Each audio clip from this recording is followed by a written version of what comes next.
Sa hapunan ng pamilya, lumapit sa akin ang aking manugang at bumulong. Buntis ako sa anak ng asawa mo, matandang makaluma. Tumawa ako ng malakas at sinabi, huwag kang mag-alala, iha. Ilang linggo pagkatapos, binigyan ko siya ng sorpresa na lubos na sinira siya. Masaya akong nandito ka. Sundan mo ang aking kwento hanggang sa dulo at magkomento kung saang lungsod mo ito pinapanood para malaman mo kung gaano kalayo na ang narating ng aking kwento. Naging asawa ko si Erning ng 43 taon. 43 taon na magkasamang agahan. Tahimik na linggo ng umaga. At yung komportableng katahimikan na lumilitaw kapag kilala na ng dalawang tao ang bawat ritmo ng isa't isa.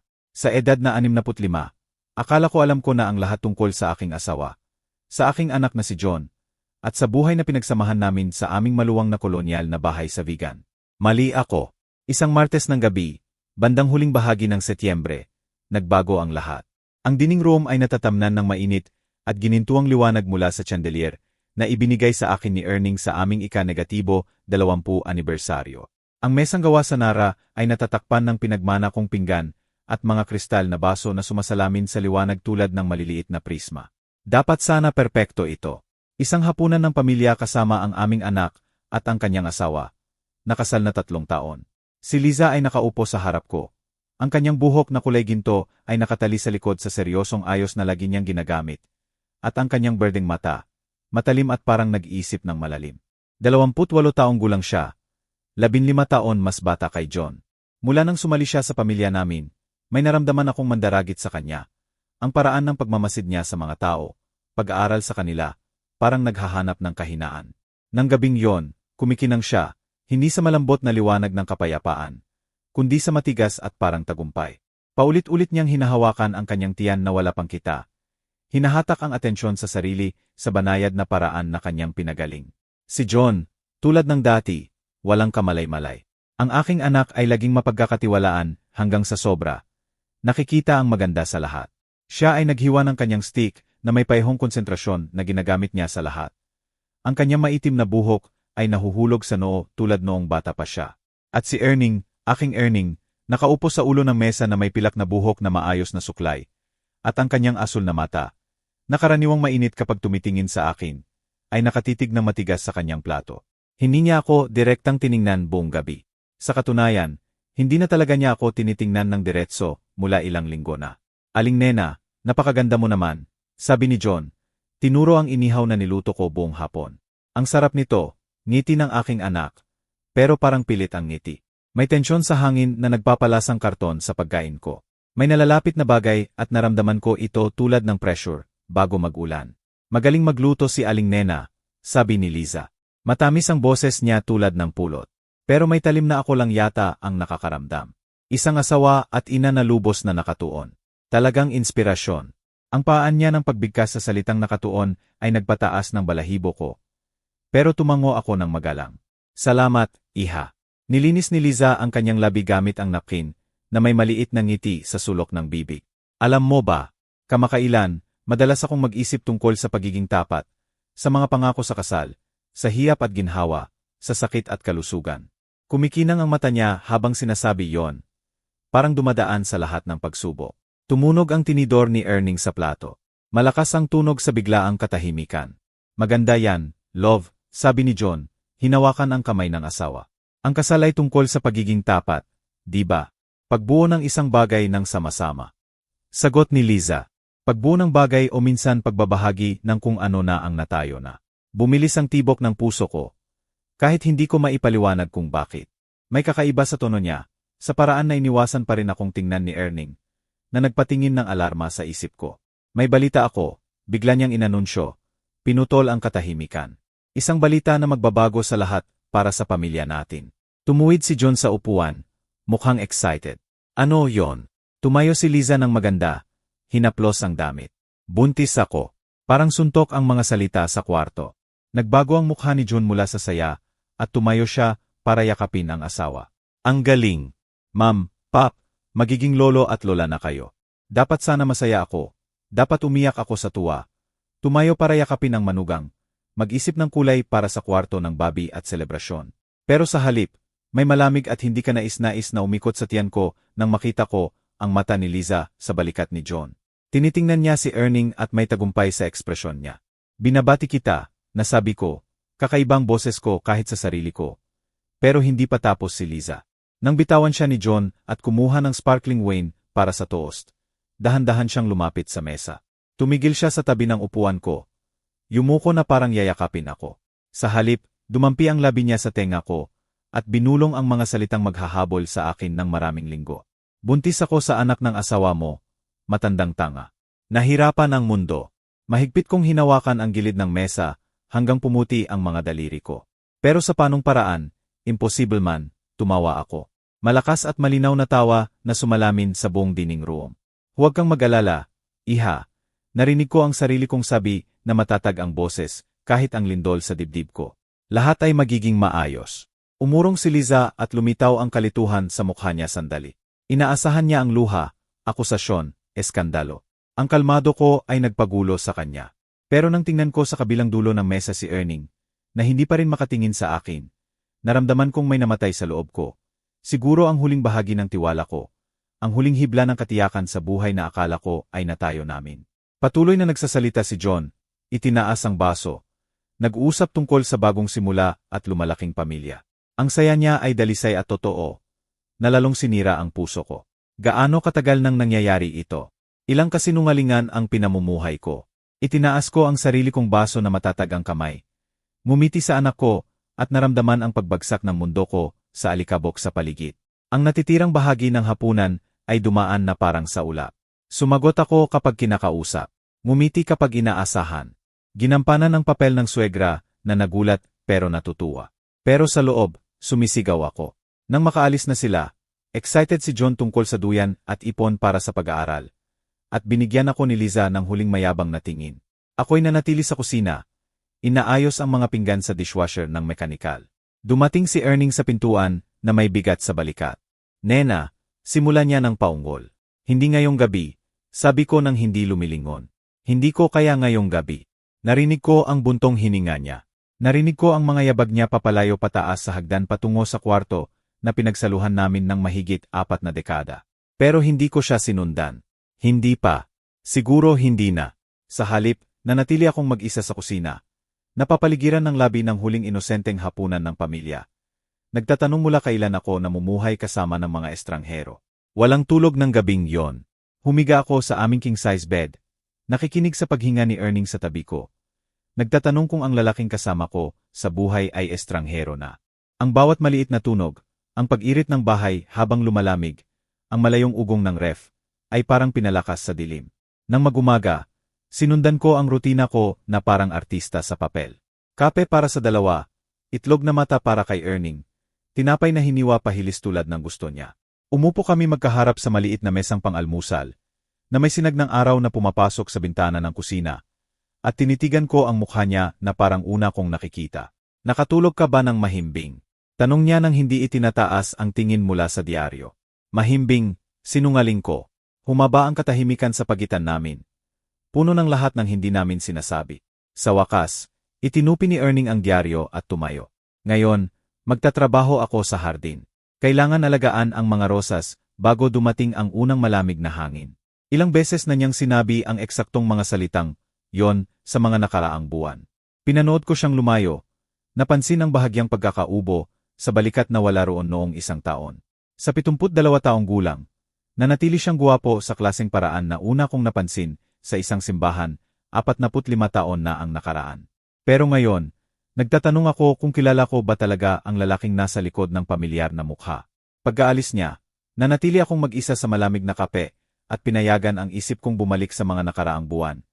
Naghahanap ng mga senyales na napalampas ko. Nandyan sila na parang piraso ng puzzle na masyado akong inosente para buuin. 3 buwan na ang nakaraan. Nagsimulang maligo si Erning sa kakaibang oras. Hindi lang ang umaga, kundi bigla pagkatapos magtrabaho sa bakuran o bago maghapunan. Kahit walang special na pupuntahan. Nang tanungin ko, sabi niya ayaw niyang maamoy ang lupa at pataba. 2 buwan na ang nakaraan. Nakita ko ang statement ng credit card na may mga singil na hindi ko kilala. Isang bulaklakan sa kalapit na bayan, isang alahasang hindi ko narinig. Nang tanungin ko si Erning, sabi niya nagpaplano siya ng sorpresa para sa kaarawan ko. 4 na buwan pa ang kaarawan ko. Pero pinaniwalaan ko siya. 6 na linggo na ang nakaraan. Nagsimulang madalas bumisita si Liza. Lagi kapag nasa trabaho si John. Lagi may dahilan na matuto ng family recipe o humingi ng payo tungkol sa kasal. Nanatili siya ng maraming oras at madalas kong nahahanap sila ni Erning na nag-uusap ng mahina na biglang natitigil kapag pumapasok ako. Tungkol lang sa hardin, sabi ni Erning. Interesado si Liza sa mga rosas. Pero si Liza ay hindi kailanman nagpakita ng interes sa paghahardin. Sa katunayan, minsan siya ay nagreklamo na ang lupa sa ilalim ng kuko ay nakakapagpaka-primitive sa pakiramdam. Ngayon, nakaupo sa matigas na liwanag ng umaga kinabukasan. Ang mga usapan na yon ay nagkaroon ng ibang kahulugan. Ang paan ni Liza ng paghawak sa braso ni Erning habang nag-uusap. Ang tawa niya sa mga bagay na hindi naman nakakatawa. Ang pamumula ng pisngi ni Erning na kulay rosas na hindi ko nakita sa maraming taon. Inakala ko noon na natutuwa lang ang asawa ko sa atensyon ng isang batang maganda. Inosenteng vanity, sabi ko sa sarili ko. Natural sa lalaki sa edad niya na matuwa kapag napapansin. Gaano ako ka-inosente? Biglang tumunog ang telepono at nagising ako sa madilim na iniisip. Punong-puno ng excitement ang boses ni John. Ma'am, nakatulog ka ba kahit konti kagabi? Sobrang excited ako. Hindi ako makatulog. Pinoproseso ko pa, sabi ko ng maingat. Magandang balita yan, anak. Nagilis na si Liza, mga pangalan.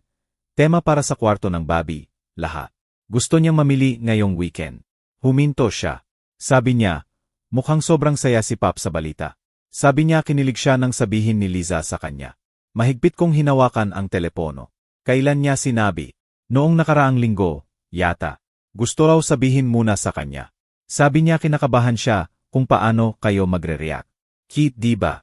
Kinabahan siya na isipin niyo kaming masyadong bata. Noong nakaraang linggo, sinabi ni Liza kay Erning ang tungkol sa pagbubuntis. 1 linggo bago yanunsyo sa pamilya. Bakit niya gagawin yon kung hindi? Ma'am, nandyan ka pa ba? Nasabi ko, iniisip ko lang ang mga kailangan nating ihanda. Pagkatapos magsara, nakatitig ako sa telepono habang nagkakasama-sama ang mga piraso ng puzzle nang may nakakadual na linaw. Mga pribadong usapan, kakaibang pag-ugali ni Erning, ang mayabang na tingin ni Liza sa hapunan. Kailangan kong malaman ang totoo. Pero hindi ko pa kaya harapin ng direkta si Erning. Hindi pa. Kung mali ako, kung ang hinala ko ay gumagawa lang ng problema, kung wala naman. Maaring masira ko ang aming kasal ng walang dahilan. Pero kung tama ako, ginugol ko ang natitirang umaga na parang sa ulap. Naglilinis ng mga kwartong malinis na. Nagtitiklop ng damit na hindi kailangang tiklopin. Sa bintana ng kusina, nakikita ko si Erning sa hardin. Pinuputol ang mga rosas ng maingat at sanay na. Si Marco Santos, ang aming hardinero, ay nagtatrabaho malapit.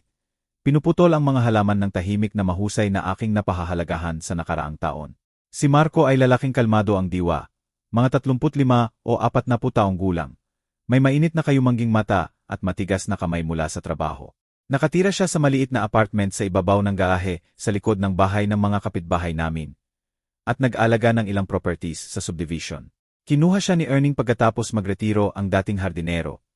At napamahal ako sa kanya dahil sa kanyang magalang na trato at dedikasyon sa pagpapanatili ng ganda ng hardin namin. Ngayon, pinapanood ko siyang magtrabaho at nagtatanong ako kung alam niya ba. Kung nakakita ba siya ng mga bagay, kung alam na ng buong barangay ang nangyayari sa aming kasal bago pa ako. Malapit sa tanghali, pumasok ang pilak na sedan ni Liza sa garahe namin. Bumaba siya na may light dress na nagpapakita ng payat niyang baywang. Ang kulay ginto niyang buhok ay kumikinang sa araw habang naglalakad patungo sa hardin kung saan nagtatrabaho si Erning. Pinanood ko mula sa likod ng manipis na kurtina sa sala. Nakikita kung paano siya lumapit sa aking asawa. Masigla ang usapan nila. Kumakaway siya ng kamay, tumatango si Erning. Sa isang sandali, hinawakan ni Liza ang braso niya. Yung parehong galaw na dati kong napansin, at itinuring na simpleng kabaitan. Ngayon, mukhang iba na nang tumawa siya na itinaas ang ulo sa paang parang pinag-aralan. Ngumiti si Erning, ngumiti talaga, sa parang hindi ko nakita sa mga buwan. Sumikip ang dibdib ko sa sakit na hindi ko maipangalan. Mga 20 minuto silang nag-usap, bago tumingin si Liza patungo sa bahay. Umurong ako sa bintana na mabilis ang tibok ng puso, sa takot na matuklasan akong sumisilip sa sarili kong asawa. Nang tingnan ko ulit, wala na siya. Palabas na ang sasakyan niya sa garahe. Nanatili si Erning sa hardin, pero iba na ang galaw niya, mas magaan, na parang nabawasan ang bigat pagkatapos ng usapan. Nang gabing yon sa hapunan, Halos masigla siya. Nagkwento tungkol sa hardin, sa plano para sa susunod na tagsibol, kung gaano siya kasaya na maging lolo. Mas masigla siya kaysa sa mga nakaraang linggo, at hindi ko tinigilan ang pag-aaral sa mukha niya para sa senyales ng sala o panlilinlang. Sa halip, nakita ko ang maaring tawaging pagkawala ng pasanin. Dumaan si Liza, sabi ko ng maingat. Tumango si Erning, hiniwa ang kanyang pork chop ng matatag ang kamay. Mabuting bata. Kinakabahan siya sa pagbubuntis. Gusto niya ng kaunting pahinga. Anong klaseng pahinga? Sandali tumigil ang kutsilyo niya. Alam mo na, mga alalahanin ng bagong ina. Kung magiging mabuting nanay ba siya? Kung malusog ba ang baby? Normal na bagay. Pero wala sa kay Liza ang normal sa akin. At nagsisimula akong maghinala na ang pagbubuntis na yon ang pinaka hindi normal sa lahat. Nang gabing yon, habang natutulog si Erning sa tabi ko, nagdesisyon ako. Hindi ako makakapamuhay nang may kawalan ng katiyakan. Hindi ko kayang gastusin ang natitirang buhay ko na nagtatanong kung ang bawat ngiti ay kasinungalingan, kung ang bawat halik ay pagtataksil. Malalaman ko ang totoo kahit gaano kasakit. Dahil mas masahol ang pamumuhay sa kasinungalingan kaysa harapin ang masakit na katotohanan. Kinabukasan, sisimulan ko ng seryoso ang investigasyon ko. Nagsimula ang investigasyon sa opisina ni Erning. Miyerkules ng umaga, pag-aalis niya para sa weekly check-up.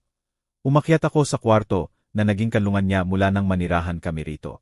Umirit ang mabigat na pintong oak ng buksan ko, at naramdaman kong parang intruso ako sa sarili kong tahanan.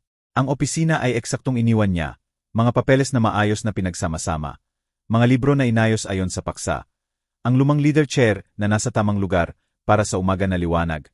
Ang kwarto ay may amoy ng kanyang aftershave at bahagyang amoy ng lumang libro. Lagi kong iginagalang ang privacy niya.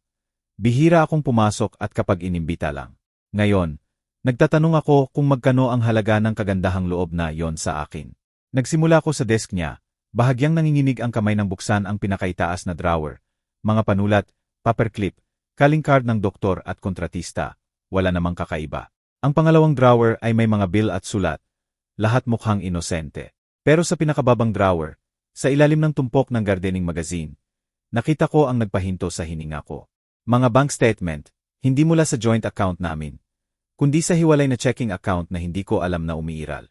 Sumaklaw ang mga statement sa 6 na buwan. Habang tinitingnan ang mga transaksyon, lumaki ang gulo ko. Malalaking deposito, 5,000, 8,000, 12,000 pesos na mukhang random. At withdrawal lagi sa cash, lagi sa buong numero, 2,000, 3,500, 7,000 pesos. Saan nanggagaling ang pera at saan napupunta? Kinunan ko ng litrato ang mga statement gamit ang cellphone ko. Nanginginig ang kamay kaya marami akong kuha para malinaw. Maingat kong inibalik ang lahat at sinara ang drawer. Pero hindi ko matanggal ang pakiramdam na may kulang pa. Ang tunog ng sasakyan sa garahe ay nagpapatakbo sa akin sa bintana. Hindi ang kotse ni Erning, kundi ang pilak na sasakyan ni Liza. Nakita ko siyang bumaba, nakasuot ng jeans at fitted sweater na nagpapakita ng kanyang figura. At sa halip na pumasok sa front door, nilibot niya ang bahay patungo sa likod na hardin. Yon ang pagkakataon ko. Bumaba ako at tumwesto kung saan makikita ko ang hardin mula sa bintana ng kusina. Lumapit si Liza kay Marco na nagpupulot ng dahon malapit sa lumang puno ng nara. Nagsimula silang mag-usap at ang body language nila ay nagpapakita ng pagkakakilala na nagpagulat sa akin. Hindi ko napansin na magkakilala sila ng ganoon. Maikli pero matindi ang usapan. Umiling ng paulit-ulit si Marco, habang parang pinipilit siya ni Liza sa isang bagay. Sa isang punto, kumuha si Liza ng sobre mula sa bag at inyabot. Tumingin si Marco sa paligid ng kinakabahan, bago tinanggap ang sobre, at mabilis na inilagay sa bulsa ng jacket niya. Pera. Binibigyan siya ni Liza ng pera. Pero bakit magbibigay si Liza ng pera sa hardinero namin? Si Erning ang nagbabayad ng lahat ng gastusin sa bahay, kasama ang sweldo ni Marco. Bago ko pa maunawaan ng buo, pumasok pa ang asul na kotse ni John sa garahe. Nakita ko ang anak ko na bumaba at kumaway sa asawa, na agad na lumayo kay Marco at tumakbo kay John ng may maliwanag na ngiti. Sorpresa! Sigaw niya habang yumakap. Inaasahan kitang makita para sa tanghalian. Tumawa si John at pinaikot siya. Ano ginagawa mo rito, ganda? Gusto ko lang tingnan ang hardin kasama si Marco. Sabi niya ng natural. Alam mo na, mula nang malaman natin ang Bobby, gusto kong matuto pa tungkol sa halaman. Mukhang makatwiran, mukhang inosente. Pero nakita ko ang sobre. Nakita ko ang kinakabahan na tingin ni Marco. Wala itong kinalaman sa paghahardin. Habang naglalakad sila patungo sa bahay, mabilis akong lumipat sa sala at nagkunwaring nagbabasa ng magazine. Pumasok sila sa front door, ang braso ni John sa baywang ng asawa. Paehong nagliliwanag ng saya. Ma'am, tawag ni John. Tingnan mo kung sino ang nahuli kong nakikipag-usap sa hardinero natin. Nakikipag-usap, sinabi ko ng magaan ang boses. Tumawa si Liza ng malutong na parang pilit. Tinatanong ko lang kay Marco kung anong bulaklak ang maganda para sa kwarto ng Bobby. Akala ko maganda siguro magtanim ng maliit na hardin para sa anak natin. Anak natin. Pero ang Bobby na yon ay hindi kay John, di ba? Ang ganda, nasabi ko. Marami talagang alam si Marco. Tumango si Liza, nakatitig sa akin na parang hamon. Sobrang helpful niya. Sobrang understanding. May kakaiba sa paraan niya ng pagsabi ng understanding na nagpataas ng balahibo ko. Na parang may mas malalim na kahulugan. Nanatili sila para sa tanghalian. Hindi tumigil si John sa pagkukwento. Excited sa paghahanda para sa Bobby. Si Liza ay tahimik pero alerto. Bawat ilang minuto ay lumilingon sa bintana patungo sa hardin kung saan patuloy na nagtatrabaho si Marco. Mukha siyang kinakabahan, distracted. Iba sa sigurado niyang anyo noong hapunan 2 gabi na ang nakaraan. Okay ka lang ba, love? Tanong ni John, napansin ang pagkabalisa. Pagod lang, mabilis niyang sagot. Hormones ng pagbubuntis, alam mo na. Pero pinag-aralan ko ang mukha niya at hindi pagod ang nakikita ko. Nakikita ko ang kalkulasyon, pag-aalala, ekspresyon ng taong maaring masira ang maingat niyang plano. Pag-aalis nila, pinanood ko si Marco na magtrabaho ng 1 pang oras. Mukha siyang hindi mapakali, paulit-ulit na tumitingin sa bahay, sa kalye, sa pick-up truck niya sa labas. Ano man ang ibinigay ni Liza sa sobre na yon, binago nito siya. Nang gabing yon, pagbalik ni Erning mula sa appointment, mukha siyang distracted. Halos hindi niya tinikman ang hapunan. Itinutulak ang pagkain sa plato, habang nakatitig sa kawalan. Okay ka lang ba? Tanong ko. Inuulit ang tanong na ginawa ni John kanina. Okay, sagot niya ng automatiko. Iniisip lang ang hardin.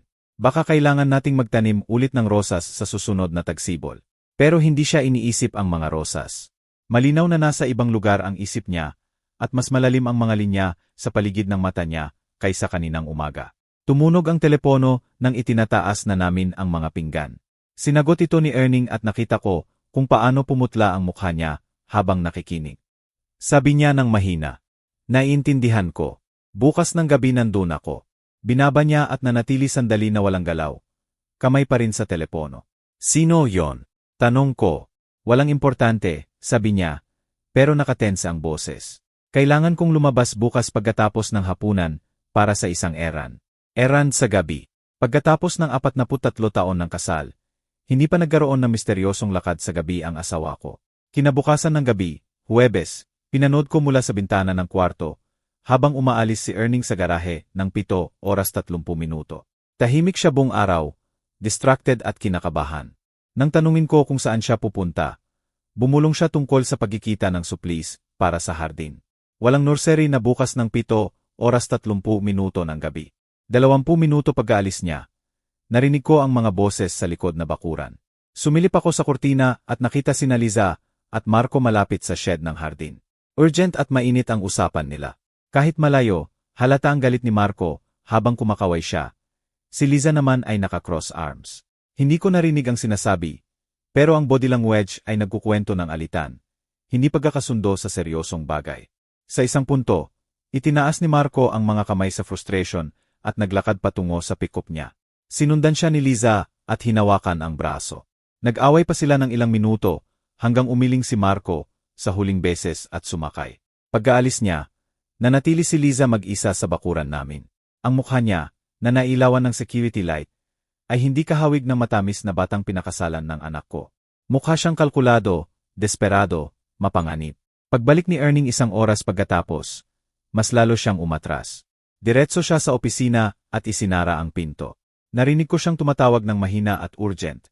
Pero hindi ko maunawaan ang mga salita. Nang gabing yon, gising ako, nakatitig sa kisam, sinusubukang pagsamahin ang lahat ng nakita ko. Ang lihim na bank account, ang sobre ng pera mula kay Liza kay Marco, ang misteryosong tawag at errand ni Erning sa gabi, ang mainit na alitan ni Liza at Marco. Wala sa mga yon ang may katuturan kung puro affair lang. Pero paano kung hindi affair ang nangyayari, at may mas komplikadong bagay na nangyayari mismo sa harap ko. Kinabukasan, Biyernes, nagdesisyon ako na magbabago sa lahat. Susundan ko si Erning kapag umaalis siya ng bahay. Malalaman ko kung saan siya dinala ng mga misteryosong lakad na iyon. Pero una, titingnan ko ang dating kwarto ni John. Ang kwarto na minsan tinutuluyan ni Liza kapag pumupunta siya sa araw. Dahil nagsisimula akong maghinala na mas malalim ang lihim ng manugang ko kaysa sa pagbubuntis at pagtataksil.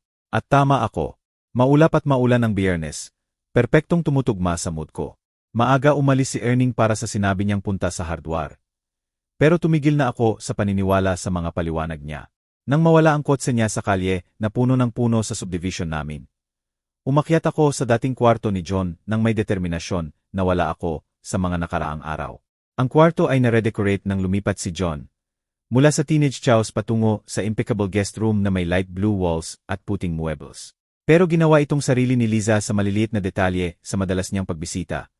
Isang silk scarf sa salamin ng vanity, mamahaling lotion sa side table, tumpok ng magazine sa window seat. Nagsimula ako sa vanity. Maingat na tinitingnan ang bawat drawer. Damit, alahas, wala namang kakaiba.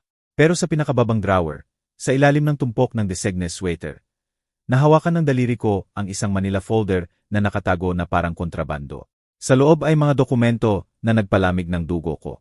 Bank statements na account sa pangalan ni John. May mga transaksyon na alam kong hindi ginawa ng anak ko. Malalaking withdrawal lagi sa cash, sumaklaw sa halos 8 buwan. Malaki ang halaga, 15,000 pesos, 20,000, 25,000, higit sa kalahating taon na sweldo ni John. Pero hindi lang statements. May mga application ng credit card sa pangalan ni John para sa mga card na hindi ko narinig. Mga dokumento ng loan sa halagang magwawasak sa pananalapi niya. At sa dulo ng folder, isang handwritten list sa eleganteng sulat kamay ni Liza. 45,000 B. 30,000 personal loan Metrobank. 18,000 emergency fund. 12,000 MISC. Nanginginig ang kamay ko habang kinukunan ng litrato ang lahat. Ang isip ko ay tumatakbo para intindihin. Hindi ito basta affair. Ito ay pera. Maraming pera. Pera na wala ang anak ko. Isang ingay mula sa baba ang nagpatigil sa akin. Sarado ang front door. Mabilis kong inibalik ang lahat at dahan-dahang lumapit sa bintana. Ang kotse ni Liza ay nasa garahe at naglalakad siya patungo sa bahay ng may kumpiyansa. Bumaba ako nang pumasok siya gamit ang susi na ibinigay namin pagkatapos ng kasal. Aling Nena, tawag niya ng masigla at pilit. Sana hindi ka magalit na ako na lang ang pumasok. Gusto ko lang tayo magkausap sandali. Tuyong-tuyo ang bibig ko. Sage, gusto mo bang kape? Masarap yon. Nagabala ako sa coffee maker. Masyadong alerto kay Liza na inuupuan ang mesa sa kusina na parang siya ang may-ari. Paglingon ko, pinag-aralan niya ako sa matalim niyang berdeng mata. May maliit na ngiti sa labi. Mukha kang kinakabahan, obserba niya, iniling ang ulo. Okay lang lahat, pagod lang, sinungaling ko, inilagay ang tasa sa harap niya. Hindi ako nakatulog ng mahimbing. Uminom siya ng marahan. Naiimagine ko, marami kang iniisip. Ang bagong Bobby ay maaring overwhelming. Lalo na kung unexpected. May kakaiba sa tono niya na nagpatitig sa akin ng mas malalim sa mukha niya. Mukha siyang iba ngayon, mas matigas, na parang iniwan na ang papel na matamis na batang asawa. Liza, sabi ko ng maingat, pwede ba kitang tanungin ng isang bagay? Siyempre, bakit sinabi mo muna kay Erning ang tungkol sa pagbubuntis bago kay John? Huminto ang tasa niya sa kalagitnaan. Sandali, may dumaan sa mukha niya, pagkagulat, kalkulasyon. Pagkatapos bumalik ang ngiti. Kinakabahan ako, sabi niya ng mahina. Gusto kong siguraduhin na may intindihan ng pamilya bago sabihin sa asawa ko. Lagi namang mabait sa akin si Erning. Mabait, ulit ko. Sobrang mabait, protective, sobrang nag-alala pa nga sa akin lately. Inilagay niya ang tasa at yumuko pasulong. Binanggit ba niya sa'yo na nahihirapan ako? Anong kleseng hirap? Oh, stress lang, financial pressure. Alam mo naman kung paano kapag bata ka pa, at sinusubukan mong makapag-umpisa. Minsan gumagawa ka ng desisyon na mukhang okay noon, pero nagiging komplikado pagkatapos. Naramdaman kong parang naglalakad sa minahan. Anong kleseng desisyon? Tumawa si Liza nang walang init. Yung uri na nangangailangan ng understanding family, na nangangailangan ng diskresyon. Tumigil siya, pinag-aralan ang mukha ko. Yung uri na napakaservisyoso ng asawa mo.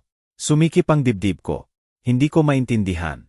Tumayo siya at lumakad patungo sa bintana, patungo sa hardin.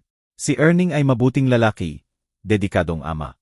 Gagawin niya ang lahat para protektahan ang pamilya, di ba? Kahit isakripisyo ang sariling reputasyon. Nakabitin ang mga salita sa hangin na parang lason. Tinitingnan ko ang likod niya. Ang kasual na paraan ng pagtingin niya sa hardin na parang sinusukat ang lupa. Ano bang sinasabi mo? Bulong ko. Humarap siya at wala na ang maskara. Ang nakita ko sa mukha niya ay malamig na kalkulasyon.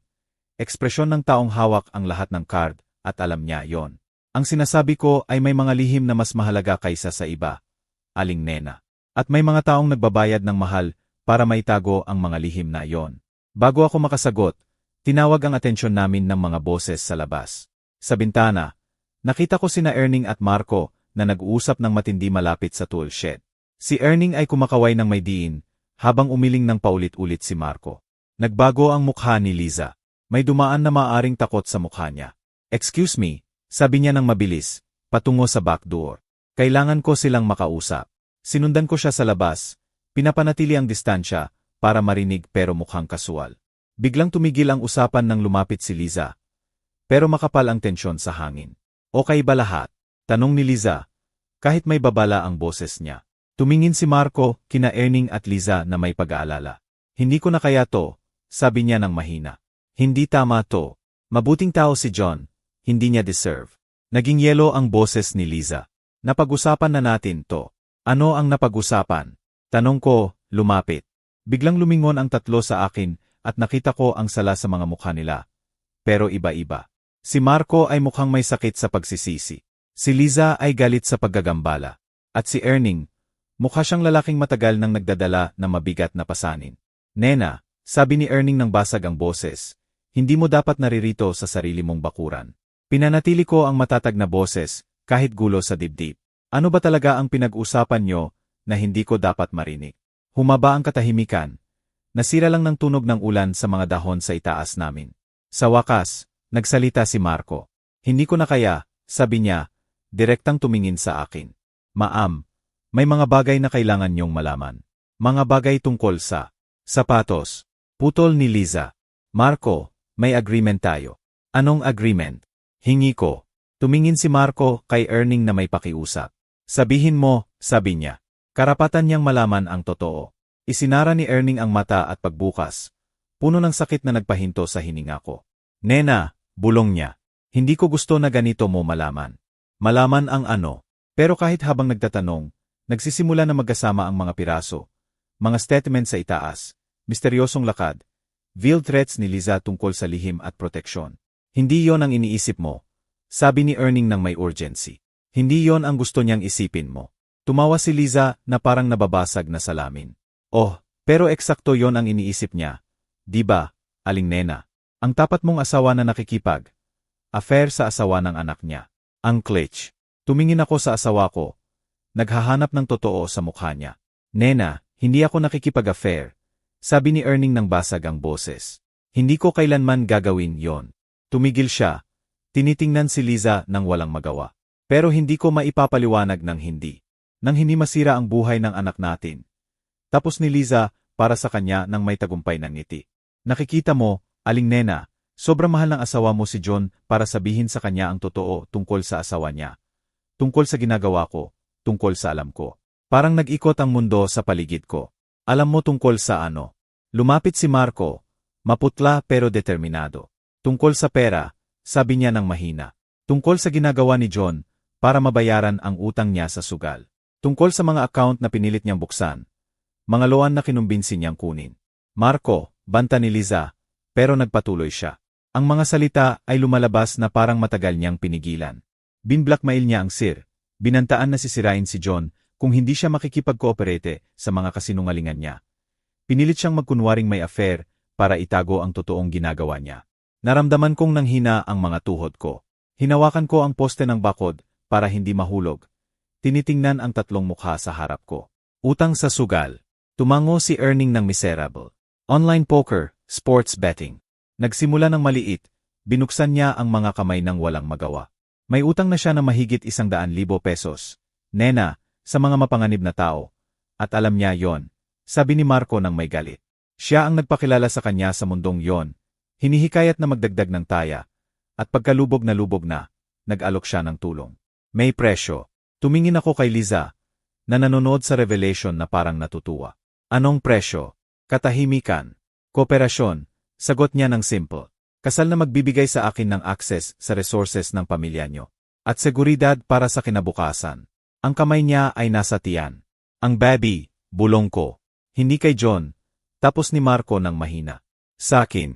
Ang katahimikan na sumunod ay nakakabingi. Patuloy ang ulan sa paligid namin. Pero halos hindi ko napansin.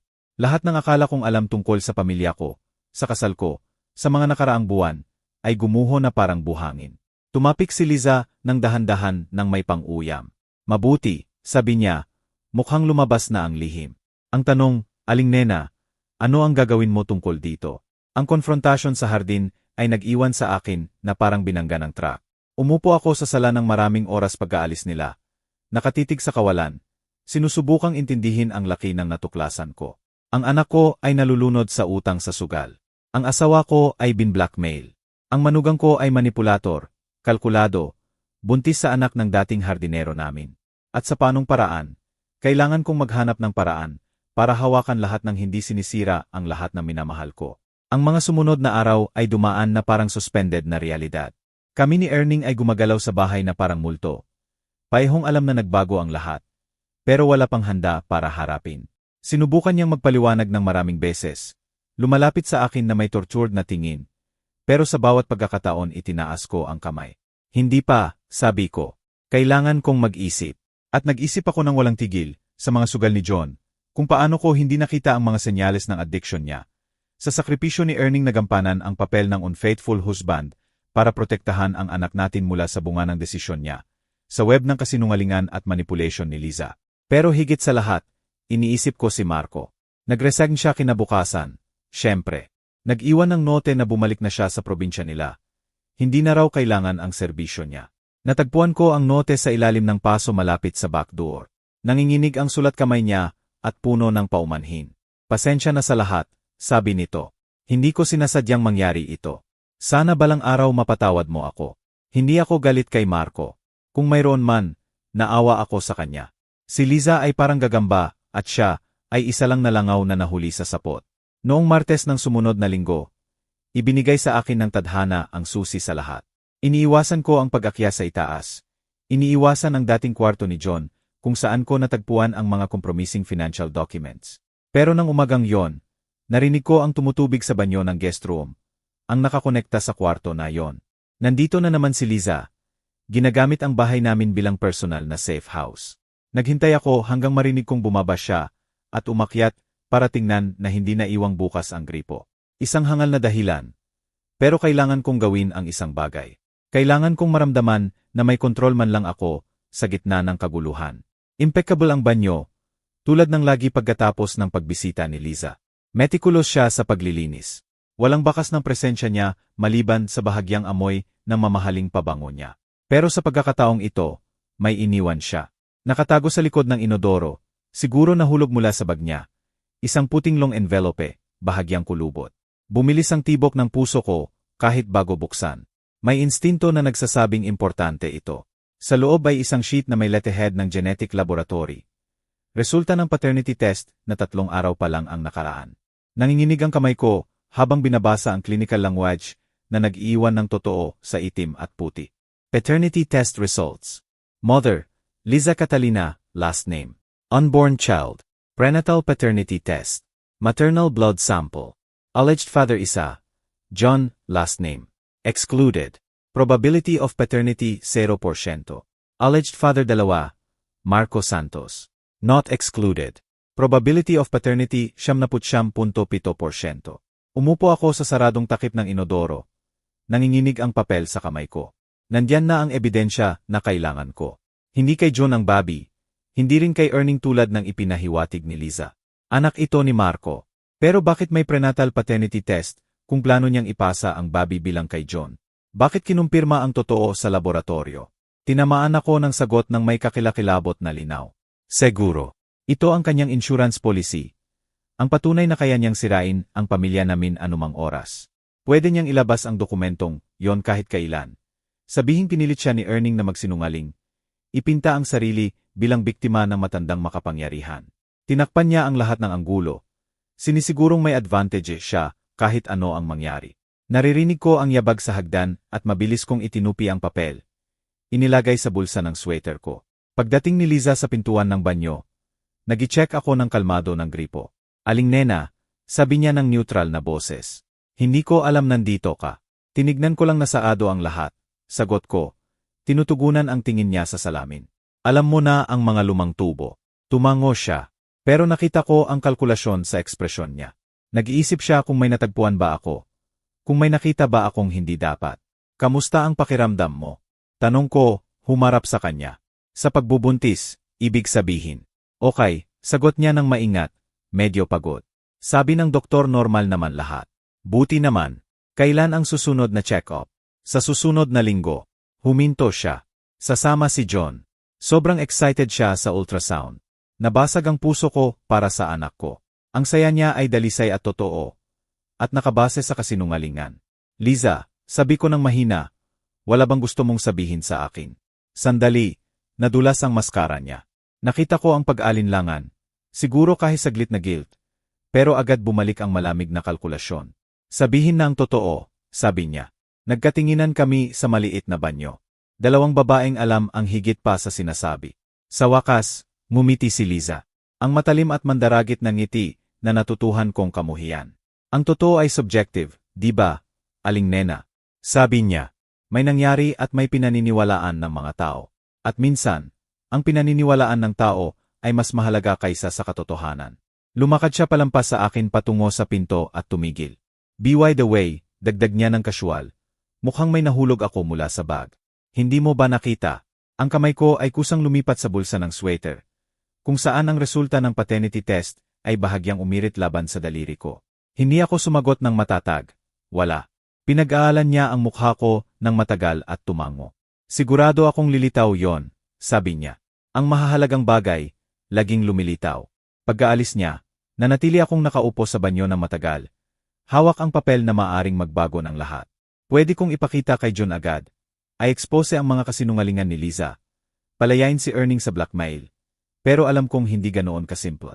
Devastated si John. Hindi lang sa supposed affair na hindi naman totoo, kundi sa pagkakalantad ng addiction niya sa sugal. Sa utang na nagpa-vulnerable sa kanya sa manipulation ni Liza mula simula. Siguro hindi na siya makakabawi sa hiya. At si Marco, kawawang Marco, na kasing biktima lang namin, madadawit ulit sa gulo, pipilitin harapin ang bunga ng isang sandali ng kahinaan. Pero habang nakaupo roon, iniisip ang tortured na tingin ni Erning at ang inosenteng excitement ni John sa pagiging ama. Naintindihan kong kailangang lumabas ang totoo. Siguro hindi lahat ng sabay-sabay, siguro hindi sa paraang sisirain ang lahat. Pero sa panong paraan, sa ilang oras, dapat matapos ang mga kasinungalingan. Nang gabing yon, natagpuan ko si Erning sa opisina niya. Nakatitig sa mga papel na hindi naman binabasa. Pagkakatok ko sa frame ng pinto, itinaas niya ang tingin na walang pag-asa. Pwede ba tayong mag-usap? Tanong ko. Tumango siya. Tinuro ang upuan sa harap ng desk. Umupo ako at inilabas ang paternity test mula sa bulsa. Inilagay sa polished wood sa pagitan namin. Pumutla ang mukha niya pagbabasa. Saan mo nakuha yan? Nahulog sa banyo sa itaas, sagot ko. Pinahiran niya ang buhok ng mga kamay. Biglang mukhang 72 taong gulang na talaga. Nena, pwede ko bang ipaliwanag? Hindi mo kailangang ipaliwanag, sabi ko ng mahina. Alam kong hindi ka nakikipag-affair. Alam kong binblackmail ka niya. Dahil sa sugal ni John. Tumingin siya ng may gulat. Alam mo na, sinabi sa akin ni Marco bago umalis. Yumuko ako pasulong. Erning, bakit hindi ka pumunta sa akin? Bakit hindi mo ako pinagkatiwalaan sa totoo? Puno ng luha ang mata niya.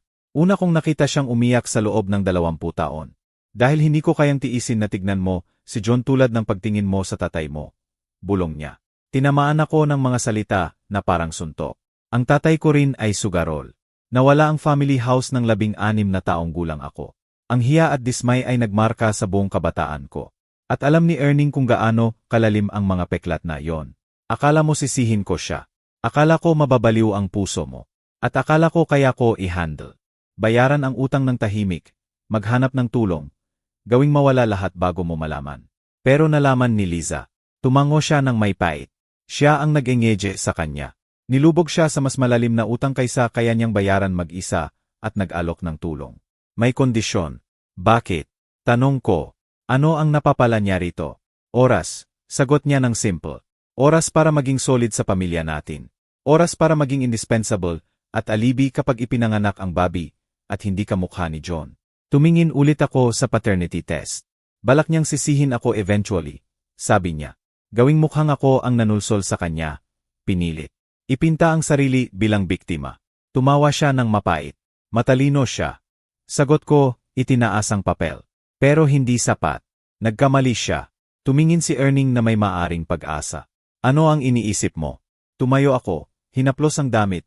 Nararamdaman ang determinasyon na wala ako sa mga linggo. Iniisip ko na oras na para sa isa pang family dinner, sabi ko. At sa pagkakataong ito, ako ang may sorpresa. Ang itsura ng pag-alis ng pasanin at paghanga sa mukha ng asawa ko ay nagpahalaga sa 43 taon ng kasal na sulit na labanan. Gumugol ako ng 3 araw sa pagplaplano ng hapunang yon ng may katumpakan ng militar strategies. Dapat perpekto ang timing, ang atmosphere, ang revelation na magpapalaya sa pamilya namin mula sa sapot ng kasinungalingan ni Liza. Noong Huwebes ng gabi, tinawagan ko si John at inimbita sila sa hapunan sa linggo. Family lang, sabi ko, sinisigurong mainit ang boses ko bilang future lola. Gusto kong ipagdiwang ng maayos ang Bobby ngayon. Tuwa na tuwa si John. Ang galing, ma'am. Kinakabahan si Liza na baka may galit ka. Malaking bagay to sa kanya. Kung alam niya lang. Noong Sabado, ginugol ko ang araw sa pagluluto ng mga paborito ni John. Inihaw na karne sa oven na may gulay, homemade bread, apple pie mula sa recipe ng lola ko. Napuno ang bahay ng komportableng amoy ng linggong hapunan noong bata pa siya. Nang simple lang ang buhay at ang pinakamalaking alalahanin ay kung natapos na ba ang homework. Pinanood ako ni Erning habang nagtatrabaho na may halo ng paghanga at pagkabalisa. Nag-usap kami hanggang hating gabi pagkatapos kong makita ang paternity test. Nagplaplano kung paano i-handle ang revelation. Gusto niyang direktang harapin si Liza. Pero kinumbinsi ko siyang mas mabuting subtle approach. Drama ang hanap niya, sabi ko. Inaasahan niya ang luha at akusasyon.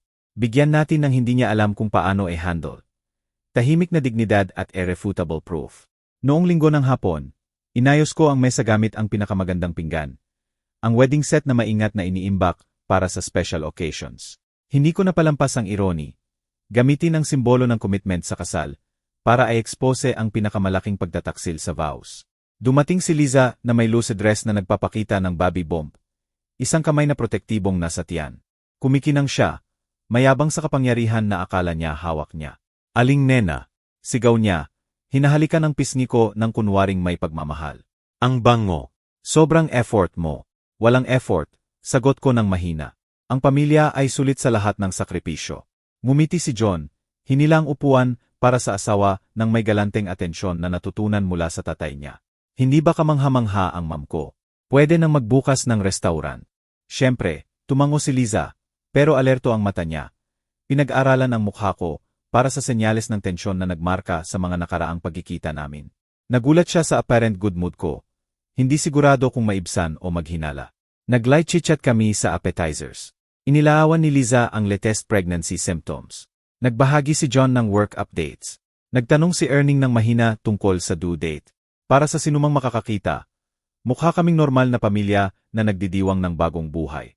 Pero pinag-aralan ko si Liza ng mabuti. Napansin kung paano niya iniiwasan ang ilang tanong.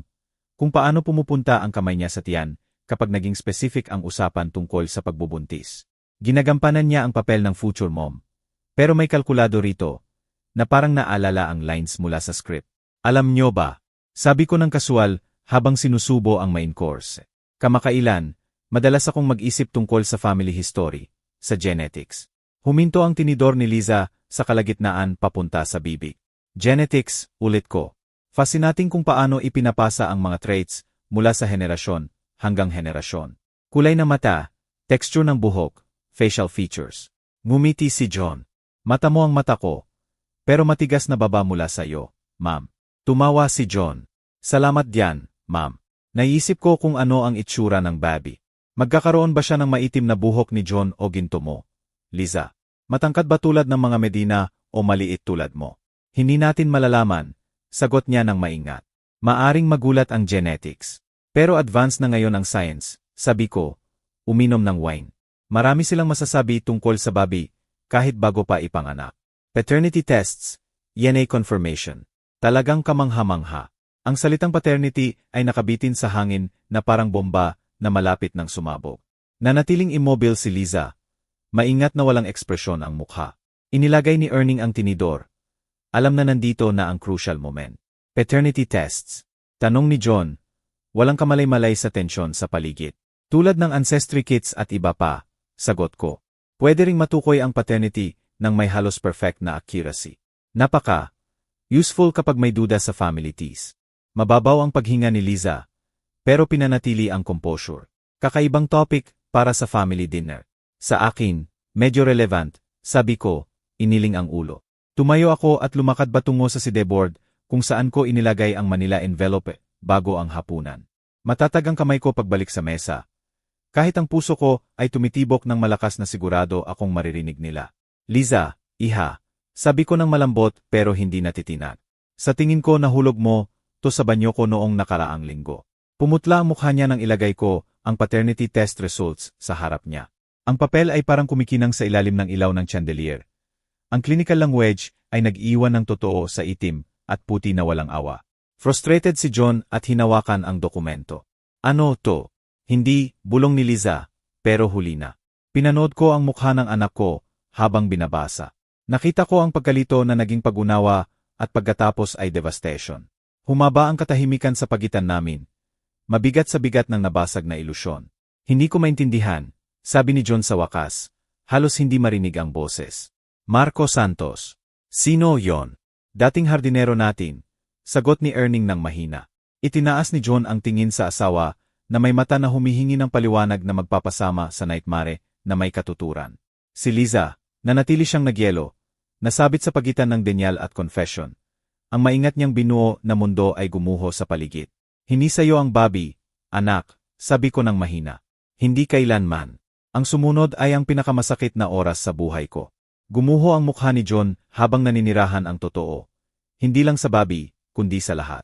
Ang utang sa sugal na nagpa-vulnerable sa kanya. Ang manipulation na nagtrap sa kanya sa network ni Liza. Ang paraan na ginamit ang hiya niya sa addiction laban sa kanya. Sinubukan ni Liza na isave ang sitwasyon sa pamamagitan ng desperate story tungkol sa pagiging pinilit sa affair. Tungkol kay Erning na nagtake advantage ng vulnerability niya. Pero ngayon ang mga kasinungalingan ay mukhang walang laman, transparent sa harap ng documented proof. Ikaw ang naglano nito, sabi ni John ng dahan-dahan habang nagkakasama ang mga piraso. Alam mo ang problema ko sa sugal. Ikaw ang nag-encourage. Tinulungan lang kitang makalabas, protesta ni Liza. Tinulungan ako sa pamamagitan ng paglubog sa mas malalim na utang. Gamit ang hiya ko para i-blackmail si Pap at pilitin siyang sumunod sa mga kasinungalingan mo. Wala siyang sagot doon. At si Marco, basag ang boses ni John sa pangalan. Siya rin ba ang sinulsulan mo? Isa lang siyang tool sa laro mo. Hindi dapat nangyari ng ganito, bulong ni Liza. Mag-isa lang ako at mabait siya. Kaya sinira mo rin ang buhay niya. Sabay ni Erning ng puno ng bigat ng mga buwan ng katahimikan. Anak, gusto kong malaman mo na hindi ko siya hinawakan. Pinayagan kong isipin mo na may affair ako dahil hindi ko kayang tiisin na harapin mo ang bunga ng sugal mo. Akala ko mapoprotektahan kita. Tumingin si John sa tatay niya na puno ng sakit at pasasalamat ang mata. Pap, hindi mo kailangang gawin yon. Kailangan ko, sagot ni Erning. Anak ka. Pero dapat ay pinagkatiwalaan ko ang mamo sa totoo. Dapat pinaniwalaan kung mas malakas ka kaysa sa mga pagkakamali mo. Mabilis at definitive ang paglilinis. Nag-empake si Liza ng gamit ng gabing yon. Ang mga maleta ay nakastack sa tabi ng front door na parang kuta ng kabiguan. Wala siyang pupuntahan. Walang pamilyang tatanggap. Walang kaibigang hindi konektado sa mga kasinungalingan niya. At ang Bobby, tanong niya ng despeete habang nilalagay ni John ang gamit sa kotse. Hindi niyo pwedeng iwan ang apo niyo. Magiging okay ang Bobby, sabi ko ng kalmado. Tinawagan ko na ang kapatid ni Marco sa isang probinsya tulad ng Pangasinan. Handa siyang tanggapin ka hanggang sa mga anak at tulungan kang makapagsimula ulit. Tumingin si Liza ng may gulat. Inayos mo na pumunta ako doon. Inayos ko na magkaroon ka ng pagkakataon. Pagwawasto ko. Pagkakataon na palakihin ang anak mo ng may katapatan. Walang kasinungalingan o manipulation. Ano ang gagawin mo sa pagkakataong yon? Depende sa'yo. Nang mawala ang kotse niya sa kalye namin, Wala akong naramdamang tagumpay o kasiyahan. Tanging kalungkutan sa sakit na idinulot at pag-alis ng pasanin dahil natapos na ang mga kasinungalingan. 6 na buwan pagkatapos, nakatanggap ako ng litrato sa email. Isang batang lalaki na maitim ang buhok at may mainit na mata ni Marco. Sa likod, sa sulat kamay ni Liza, David ang pangalan niya. Salamat sa pangalawang pagkakataon. Nagsimulang dumalo si John sa Gamblers Anonymous at unti-unti na sinasabi ang totoo nang hindi nagtatago ng mukha. Kami ni Erning, sa unang pagkakataon sa matagal na panahon, tumigil sa paglalakad na parang estranghero sa isang bahay. Mahigit 1 taon bago maging handa si John na maniwala ulit sa pag-ibig. Doon niya nakilala si Sarah, isang kalmadong babae, yung hindi sumisigaw ng pangako, tinutupad niya.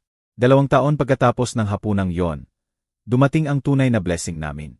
Isang magandang batang babae na may maitim na mata ni John at malinis na tawa na wakas tunog na hinahara. Minsan ang pinakamalaking tagumpay ay ang pinakatahimik, hindi ang dramatic confrontations o public revelations, kundi ang simpleng pagpili ng katotohanan kaysa kasinungalingan, pagpapatawad kaysa paghihiganti, at pag-ibig kaysa takot na masaktan. Natutuhan ko na sa 65 taong gulang, hindi pa huli para lumaban para sa pamilya, at minsan ang pinakamalakas na sandata ay hindi galit o akusasyon, kundi ang tahimik na dignidad ng isang babaeng kilala ang sariling halaga at tumatangging hayaang kunin ito ng iba. Sa huli, hindi ko sinira si Liza. Inalis ko lang ang kapangyarihan niya na sirain kami. At yon ang nagbago ng lahat. Ngayon, nagtatanong ako sa iyo na nakikinig sa kwento ko. Ano ang gagawin mo kung ikaw ang nasa lugar ko? Nakaranas ka na ba ng katulad nito? Iwan mo sa comments, at habang naghihintay, sa screen final ay iniiwan ko ang 2 pang favorite stories sa channel na siguradong magpapagulat sa iyo. Salamat sa pakikinig hanggang dito.